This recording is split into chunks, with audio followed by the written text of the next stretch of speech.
안녕하세요. 오늘 우리가 함께 읽을 말씀은 시편 78편 38절 이후 마지막 절까지입니다. 오직 하나님은 긍휼하심으로 죄악을 덮어주시어 멸망시키지 아니하시고 그의 진노를 여러 번 돌이키시며 그의 모든 분을 다 쏟아내지 아니하셨으니 그들은 육체이며 가고 다시 돌아오지 못하는 바람임을 기억하셨습니다. 그들이 광야에서 그들에게 반항하며 사막에서 그를 슬프시게 함이 몇 번인가. 그들이 돌이켜 하나님을 거듭거듭 시험하며 이스라엘의 거룩하신 이를 노엽게 하였도다. 그들이 그의 권능의 손을 기억하지 아니하며 대적에게서 그들을 구원하신 날도 기억하지 아니하였도다.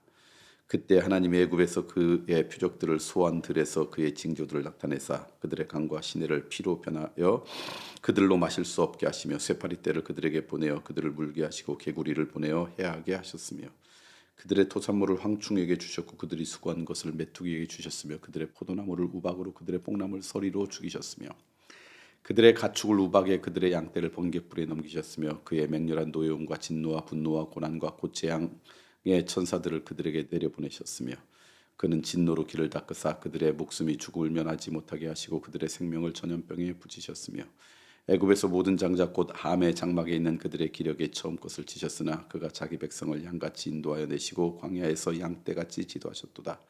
그들을 안전히 인도하시니 그들은 두려움이 없었으나 그들의 원수는 바다에 빠졌도다. 그들을 그의 성소의 영역 곧 그의 오른손으로 만드신 산으로 인도하시고 또 나라를 그들의 앞에서 쫓아내시며 줄을 쳐서 그들의 소유를 분배하시고 이스라엘의 지파들이 그들의 장막에 살게 하셨도다.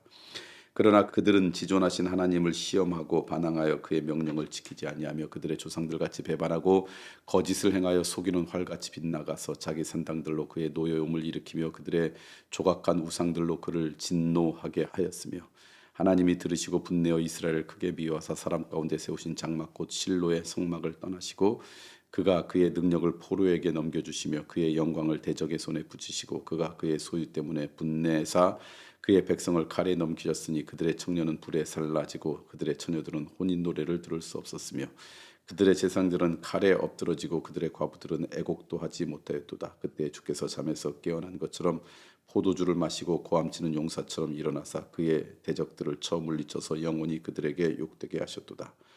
또 요셉의 장막을 버리시며 에프라임 지파를 택하지 아니하시고 오직 유다 지파와 그가 사랑하시는 시온산을 택하시며 그의 성수를 산의 높음 같이 영원히 두신 땅 같이 지으셨도다. 또 그의 종 다윗을 택하시되 양의 우리에 취하시며 전양을 지키는 중에서 그를 이끌어내사 그의 백성인 야곱 그의 소유인 이스라엘을 기르게 하셨으니 이에 그가 그들을 자기 마음의 완전함으로 기르고 그의 손의 능숙함으로 그들을 지도하셨도다. 아멘. 오늘 말씀을 보니까 하나님의 어떤 분이신지를 조금 알 수 있는 하나님의 어떤 성품, 하나님의 속성에 대한 말씀이 나와요. 먼저 오늘 하나님은 어떤 분이신가 전체적으로 이렇게 오늘 말씀을 하면서 하나님이 갖고 있는 그 마음 가운데 중요한 부분 하나가 긍휼하신 분이래요. 그 정도쯤 됐으면 웬만하면 심판을 하고 그냥 아주 그냥 혼내야 되는데 그럼에도 불구하고 하나님은 기본적으로 그 마음에 긍휼의 마음이 있으셔서 기다리시고 또 기회를 주신다. 그 말씀을 또 이야기해요. 그래서 그들의 죄악도 때로는 덮어주시고 멸망시켜야 될 때 그것을 좀 기다려 주시기도 하고 또 진노해야 됨에도 불구하고 그 진노를 여러 번 다시 돌이키시고 하나님이 갖고 있는 어떤 분노 그 화를 다 쏟아내시지 않는 분이시다. 긍휼하신 분이시다. 긍휼은 하나님의 마음 가운데 한 모습이고요. 적어도 우리가 하나님을 믿는 하나님의 자녀라 그러면 우리 가운데도 있어야 될 마음 가운데가 긍휼이다. 긍휼은 어떤 모습일까? 우리 안에 있는 분노를 그대로 쏟아내지 않는 모습도 긍휼이라고 오늘 말씀하세요. 내 안에 있는 분노를 그대로 쏟아내지 않는 것, 그게 긍휼의 마음이라는 거죠. 또 기다려주는 게 긍휼이래요. 조금 기다려주고 덮어주는 것도 긍휼이래요. 저는 오늘 하나님의 성품인 긍휼의 마음이 오늘 여러분 마음 가운데 조금 더 많아지는, 그래서 막 분노해야 될 때 오늘 이 말씀 듣고 조금 기다려주고 분노하려고 하는 것들을 다 쏟아내도 조금만 쏟아내는 거죠. 다 쏟아내지 않은 그런 긍휼의 하루가 되길 소망을 하고요. 그 다음에 하나님은 때로는 좀 슬퍼하세요. 인격적이어서 막 화내지 않고 긍휼의 마음이 있으시기 때문에 다 쏟아내지 않고 안타까워 여기신다는 거예요. 여기서 슬퍼하신다는 것은 너무나 가슴 아파하신다는 거예요. 근데 뭘 보고 가슴 아파하는가 봤더니 하나님 앞에 반항하는 사람들, 하나님의 말씀대로 살아가지 않고 반항한다는 거죠. 하나님의 말씀에 순종하지 않는 걸 반항이라고 표현했어요. 그럴 때마다 하나님은 그 마음에 안타까워하신대요. 슬퍼하신대요.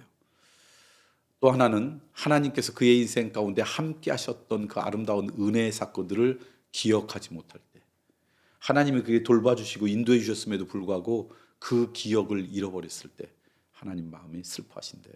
아파하신대요. 저는 오늘 하나님의 속성인 긍휼의 마음을 갖고 살아가시고요. 또 하나는 하나님을 슬퍼하지 않는 인생 됐으면 좋겠어요. 어떻게 해요?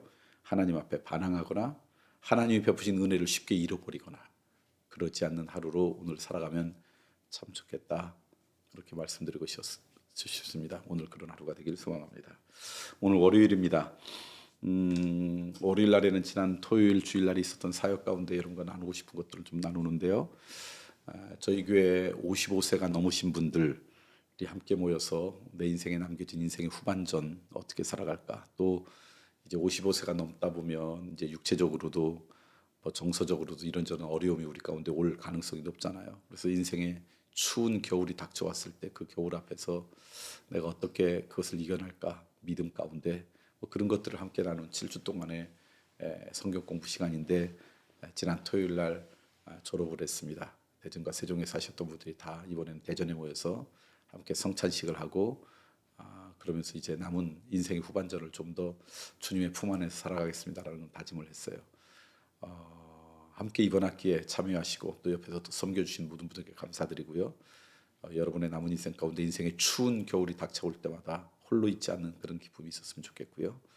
또 다음 학기에 내년이죠. 내년 3월에 또 모집할 때 55세 넘으신 분들 관심 갖고 참여해 주시면 좋겠다 생각이 들고요. 지난주에도 말씀드렸지만 우리 동행 마치신 분들을 중심으로, 꼭 마치지 않으셔도 좋아요. 55세 이상 되신 분들을 위한 합창단이 대전에서도 이제 구성될 터인데, 내년에 모집 광고가 있으면 함께 모이셔서 모일 때마다 은혜도 나누고 기쁨도 나누고 또 우리의 고백도 나누는 그런 은혜가 있기를 소망합니다. 오늘은 이번 동행을 마치신 분들 또 섬겨주신 분들을 위해서 기도해 주시면 좋겠습니다.